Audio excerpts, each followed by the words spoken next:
Rang 3, l'État au temps de l'absolutisme triomphant, 1661-1715.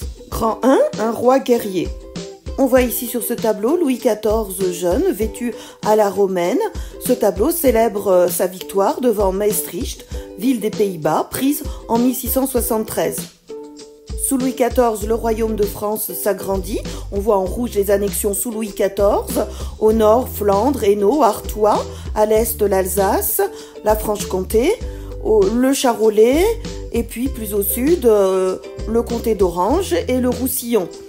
On voit aussi les villes fortifiées par Vauban. Les frontières de la France s'élargissent donc au nord et à l'est. C'est ce qu'on appelle le précaré. Le précaré, ce sont ces frontières qui sont fortifiées par l'ingénieur Vauban, marquis de Vauban, issu de la petite noblesse de Bourgogne, ingénieur. Il est donc partisan de cette doctrine du précaré, selon laquelle les frontières de la France doivent être dotées d'une ceinture de villes fortifiées. Louis XIV le fait maréchal, et la citadelle de Strasbourg est construite par Vauban. Grand 2, le mercantilisme. Le mercantilisme est prôné par Colbert, qui était le ministre de la Marine et de l'économie de Louis XIV. On le voit ici en train de faire visiter à Louis XIV une manufacture, c'est-à-dire une industrie royale, la manufacture des Gobelins, qui fabriquait des tapisseries. Protégé de Mazarin puis de Louis XIV, Colbert a participé à l'élimination de son principal rival, Nicolas Fouquet, et cumule à partir de 1665 un grand nombre de charges. Contrôleur général des finances, secrétaire d'État de la marine, secrétaire d'État de la maison du roi, surintendant des bâtiments du roi, ce qui lui donne un grand pouvoir. C'est un conseiller écouté du roi, il est celui qui oriente la politique économique du royaume. Pour lui, il faut que l'or rentre dans le royaume de France et pour cela, il faut vendre à l'étranger et donc développer des industries comme cette manufacture des Gobelins. Mais en même temps, il faut faire sortir le moins possible d'or de France, donc importer le moins possible. C'est ce qu'on appelle le mercantilisme. Grand 3, Versailles. Ce portrait de Hyacinthe Rigaud, qui est très connu, montre Louis XIV en costume de sacre en 1701, c'est-à-dire à la fin de sa vie, alors que son sacre a eu lieu beaucoup plus tôt. Il s'agit ici de mettre en valeur la personne royale de Louis XIV, roi absolu. Le château de Versailles est donc la vitrine de l'absolutisme de Louis XIV. C'est aussi un lieu où il rassemble la noblesse et ainsi il peut la surveiller pour éviter tout type de rébellion comme celle à laquelle il a dû faire face au moment de la Fronde. La Galerie des Glaces est particulièrement l'espace destiné à glorifier le roi. Jules Hardouin-Mansart a conçu cette galerie de 1678 à 1864 pour célébrer les réussites militaires, économiques et artistiques du royaume.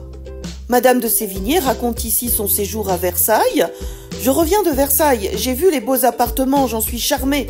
Si j'avais lu cela dans quelques romans, je me ferais un château en Espagne d'en voir la vérité. Je l'ai vu et manié, c'est un enchantement, c'est une véritable liberté. Ce n'est point une illusion comme je le pensais, tout est grand, tout est magnifique, et la musique et la danse sont dans leur perfection.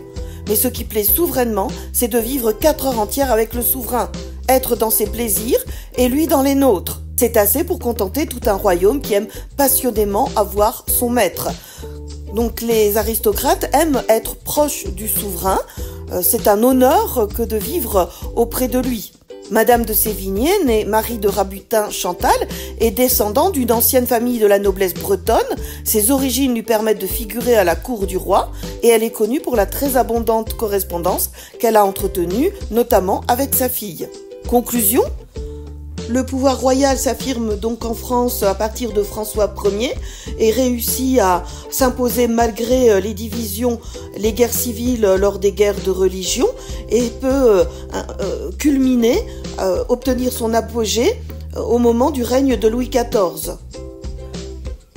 Ainsi, par exemple, Fénelon, précepteur du duc de Bourgogne, le fils de Louis XIV, se montre critique à l'égard de l'exercice du pouvoir tel que pratiqué par Louis XIV et préconise des réformes pour diminuer l'autorité royale. En 1698, Certaines de ses idées apparaissent dans son roman Télémaque, qui était destiné à l'éducation du dauphin, c'est-à-dire du fils qui normalement aurait dû succéder à Louis XIV. Et Louis XIV le bannit de la cour. La fin du règne de Louis XIV est marquée par de grands malheurs dans sa famille. Son fils, son petit-fils meurt de maladie et c'est son arrière-petit-fils, Louis XV, qui lui succède à sa mort en 1715. Il est tout petit et c'est le régent qui va lui succéder. Est-ce que Louis XV va réussir à maintenir l'autorité royale ? C'est la question que l'on peut se poser.